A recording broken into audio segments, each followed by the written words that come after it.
Hello good morning dear students, 10th class chemistry chapter number 4। Topic है आज का हमारा संतृप्त एवं असंतृप्त यौगिक, यानी कि saturated and unsaturated organic compounds. Carbon एवं हाइड्रोजन से बनने वाला अन्य कंपाउंड्स एथेन है, यानी कि अभी हमने इससे पहले जो पढ़ा था मेथेन की स्ट्रक्चर क्या होती है उसके बारे में मैंने आपको समझाया था। तो अब इसमें एथेन है, अगला जो है एथेन है, जिसका सूत्र C2H6 है।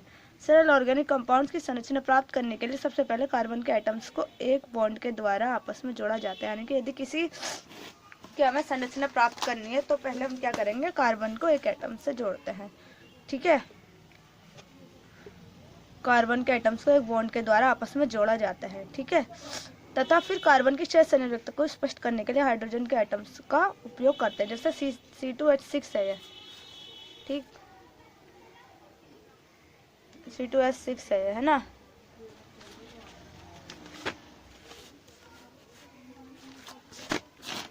वैसे C2H6 है, क्या बताया है, कार्बन सबसे पहले कार्बन एटम्स को एक बॉन्ड, यानी कि 2 कार्बन है तो इनके बीच में एक बॉन्ड लगाकर फिर क्या करते हैं, आपस में जोड़ा जाता था। फिर कार्बन की 6 संयुक्तता को स्पष्ट करने के लिए हाइड्रोजन के एटम्स का प्रयोग किया जाता है। आपको पता है कि कार्बन के बाहरी कोश में 4 इलेक्ट्रॉन होता है, इसलिए कार्बन की संयुक्तता भी 4 होती है। तो अब ये इस कार्बन को देखते हैं, इसकी संयुक्तता कितनी होगी, ये बॉन्ड है 1 2 3 4, इस वाले कार्बन की अब होगी हमारे बाहरी कोश में 4 इलेक्ट्रॉन, यानी कि 4 संयुक्तता कंप्लीट। अब बचा ये वाला कार्बन, इसकी एक ये रहा बॉन्ड, एक ये रहा, एक ये रहा, एक ये रहा, यानी कि इसके भी 4 बॉन्ड हो गए और इसके भी 4 बॉन्ड हो गए। तो यहाँ हम हाइड्रोजन को जोड़ देते हैं इन बॉन्ड्स में। ठीक है,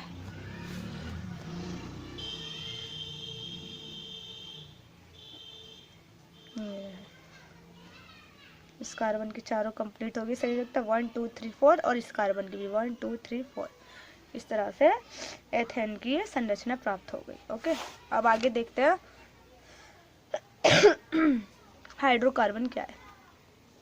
कार्बन एंड हाइड्रोजन के संयोग से बने कंपाउंड्स को हाइड्रोकार्बन्स कहते हैं, यानी कि अब जैसे हमारा एथेन है, कार्बन और हाइड्रोजन से बना हुआ, तो ये हमारे हाइड्रोकार्बन्स है। ठीक है, हाइड्रोकार्बन्स कंपाउंड्स को 2 पार्ट्स में डिवाइड किया गया है। फर्स्ट होगा सैचुरेटेड हाइड्रोकार्बन और सेकंड होगा अनसैचुरेटेड हाइड्रोकार्बन। तो आज हम आपको सैचुरेटेड हाइड्रोकार्बन्स के बारे में समझाते हैं। ऐसा हाइड्रोकार्बन्स सैचुरेटेड हाइड्रोकार्बन ऐसा हाइड्रोकार्बन जिसमें सभी कार्बन एटम्स एक दूसरे के साथ सिंगल बॉन्ड द्वारा जुड़े रहते हैं, यानी कि सैचुरेटेड या संतृप्त हाइड्रोकार्बन्स में कौन सा बॉन्ड होता है, सिंगल बॉन्ड होता है। ठीक है, सिंगल बॉन्ड द्वारा जुड़े रहते हैं, सैचुरेटेड हाइड्रोकार्बन्स कहलाते हैं। सैचुरेटेड हाइड्रोकार्बन्स को एल्केन या पैराफिन नाम से भी जाना जाता है। ठीक है, इनका जनरल फॉर्मूला जो होता है CnH2n+2 है। एथेन की संरचना अभी मैंने आपको समझाई है, इसी तरह से है। ठीक है,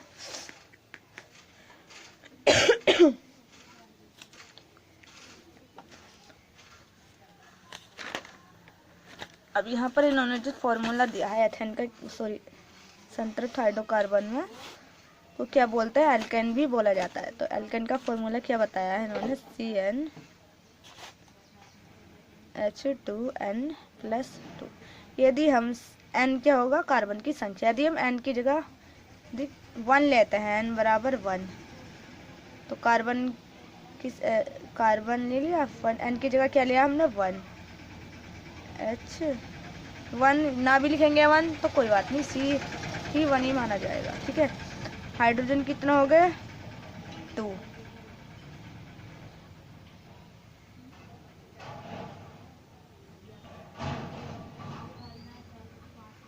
ठीक, और n की संख्या अभी बताया है 1+2, तो क्या बनेगा CH2 यानी कि 4 बन जाएगा।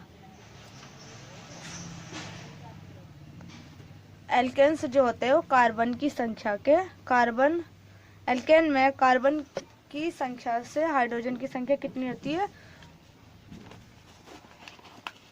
दुगनी, हाइड्रोजन की संख्या दुगनी होकर +2 जुड़ेगा उसमें। ठीक है, जैसे यहाँ पर C2H6 है तो हाइड्रोजन की संख्या कार्बन से दुगनी होकर उसमें प्लस जुड़ा हुआ है, यानी कि कार्बन की 2 है तो हाइड्रोजन की कितनी होगी, इसमें 2 की दुगनी 4, तो इसमें +2 जोड़कर क्या होगा, 6 C2H6 बनेगा।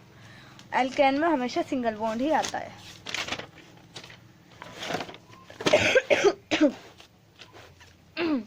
अब समझते हैं टेबल ए, कार्बन तथा हाइड्रोजन के सैचुरेटेड यौगिकों के सूत्र तथा संरचना है। कार्बन परमाणु की संख्या यदि n है, कार्बन की संख्या 1 है। एक बात और समझाती हूँ आपको, 1 कार्बन के लिए क्या बोलते हैं, मैथ। यदि कार्बन की संख्या 2 है तो उसे बोलते हैं एथ। यदि कार्बन की संख्या 3 है तो प्रोप। यदि 4 है तो ब्यूट। यदि 5 है तो पैंट। यदि 6 है तो हैक्स। यदि 7 है तो हैप्ट। यदि 8 है तो ऑक्ट। यदि 9 है तो नॉन। यदि 10 है तो डैक्ट। ओके, अब देखते हैं कार्बन की संख्या 1 है तो क्या बोलेंगे, मैथ। और एल्केन में मैथ के बाद में क्या जोड़ देंगे, यदि एल्केन की बात करें तो एन जोड़ देंगे। यदि कार्बन 1 है तो मैथ और उसके लास्ट में एन और जोड़ देते हैं, मैथेन। यदि 2 है तो 2 कार्बन को क्या बोलते हैं, एथ। और एल्केन श्रेणी चल रही तो हमारी, तो इसमें एन जोड़ देंगे, एथेन बन जाएगा। इसी तरह से प्रोपेन, ब्यूटेन, पेंटेन का होगा। इनके फॉर्मूला है, मैथेन का फॉर्मूला क्या होगा, CH4। तो अब इसकी संरचना क्या दे रखी इन्होंने, सी ये रहा हमारा। कार्बन की संयुक्ता 4 होती है, इसी प्रकार से इनमें सिंगल सिंगल बॉन्ड जुड़े हुए हैं। और देखो सारे ही सिंगल बॉन्ड जुड़े हुए हैं क्योंकि ये हमारे एल्केन्स यानी कि सैचुरेटेड कंपाउंड्स है, क्योंकि सैचुरेटेड कंपाउंड्स ये एल्केन्स में सिंगल बॉन्ड्स होते हैं। ठीक है, और एक बात और अभी मैंने आपको बताया था, यदि कार्बन की संख्या एल्केन में जो होगा, हाइड्रोजन की संख्या कार्बन की संख्या से 2 गुनी +2 होगी। तो कार्बन की संख्या है, ठीक है, इस कार्बन की संख्या 1 है तो हाइड्रोजन की संख्या 2 गुनी हुई तो कितनी होगी, 1 की 2 गुनी 2, इसमें +2 जुड़ा है तो तब आया इसमें CH4। इसी तरह से एथेन का होगा, कार्बन की संख्या 2 है तो हाइड्रोजन की संख्या इसकी 2 गुनी होकर +2 यानी कि 2 दूनी 4 +2 यानी कि 6 होगा। इसी तरह से हेक्सेन तक ऐसे ही होगा। Okay, thank you.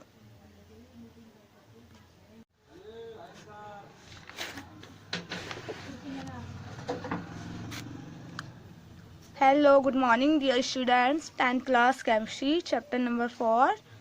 टॉपिक है आज का हमारा संतृप्त एवं असंतृप्त यौगिक यानी कि saturated and unsaturated organic compounds.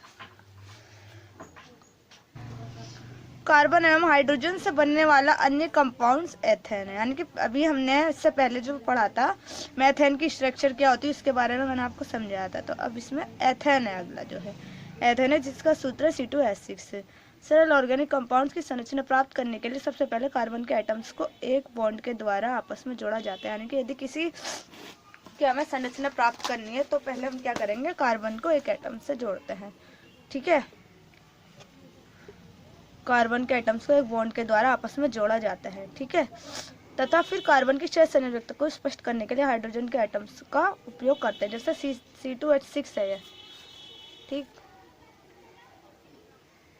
C2H6 है ना।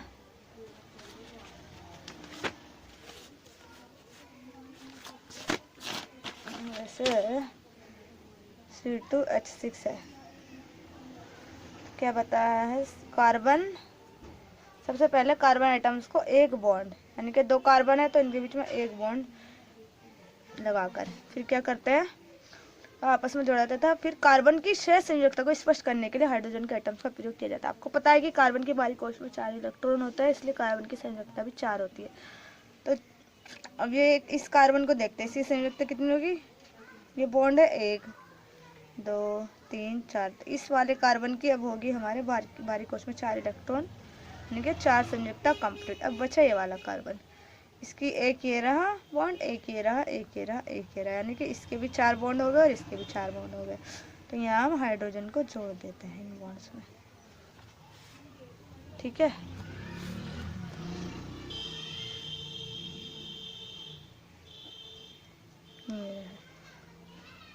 इस कार्बन की चारों कंप्लीट होगी संयुक्ता 1 2 3 4 और इस कार्बन की भी 1 2 3 4। इस तरह से एथेन की संरचना प्राप्त हो गई। ओके, अब आगे देखते हैं हाइड्रोकार्बन क्या है। कार्बन एंड हाइड्रोजन के संयोग से बने कंपाउंड्स को हाइड्रोकार्बन्स कहते हैं। यानी कि अब जैसे हमारा एथेन है, कार्बन और हाइड्रोजन से बना हुआ, तो ये हमारे हाइड्रोकार्बन्स है। ठीक है, हाइड्रोकार्बन्स कंपाउंड्स को 2 पार्ट्स में डिवाइड किया गया है। फर्स्ट होगा सैचुरेटेड हाइड्रोकार्बन और सेकंड होगा अनसैचुरेटेड हाइड्रोकार्बन। तो आज हम आपको सैचुरेटेड हाइड्रोकार्बन्स के बारे में समझाते हैं। ऐसा हाइड्रोकार्बन्स सैचुरेटेड हाइड्रोकार्बन ऐसा हाइड्रोकार्बन जिसमें सभी कार्बन एटम्स एक दूसरे के साथ सिंगल बॉन्ड द्वारा जुड़े रहते हैं। यानी कि सैचुरेटेड या संतृप्त हाइड्रोकार्बन्स में कौन सा बॉन्ड होता है? सिंगल बॉन्ड होता है। ठीक है, सिंगल बॉन्ड द्वारा जुड़े रहते हैं, सैचुरेटेड हाइड्रोकार्बन्स कहलाते हैं। सैचुरेटेड हाइड्रोकार्बन्स को एल्केन या पैराफिन नाम से भी जाना जाता है। ठीक है, इनका जनरल फॉर्मूला जो होता है CnH2n+2 है। एथेन की संरचना अभी मैंने आपको समझाई है, इसी तरह से है। ठीक है,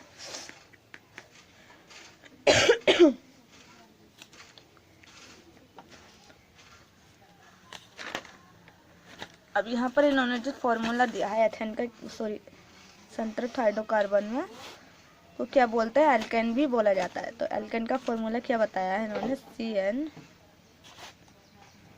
CnH2n+2। यदि हम n क्या होगा? कार्बन की संख्या। यदि हम n की जगह 1 लेते हैं, n बराबर 1, तो कार्बन ले लिया। n की जगह क्या लिया हमने? 1। H1 ना भी लिखेंगे 1 तो कोई बात नहीं, C ही 1 ही माना जाएगा। ठीक है, हाइड्रोजन कितने हो गए? 2।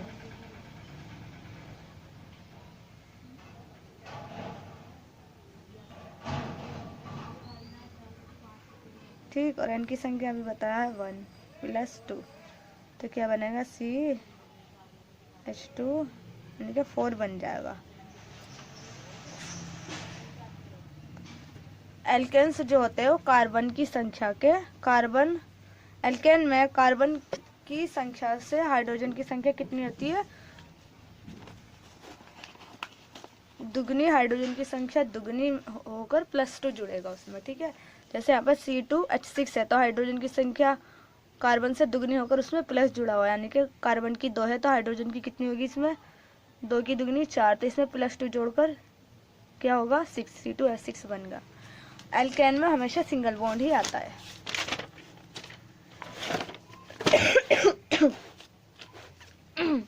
अब समझते हैं टेबल ए कार्बन तथा हाइड्रोजन के सैचुरेटेड यौगिकों के सूत्र तथा संरचना है। कार्बन परमाणु की संख्या यदि n है, कार्बन की संख्या 1 है। एक बात और समझाती हूँ आपको, 1 कार्बन के लिए क्या बोलते हैं? मैथ।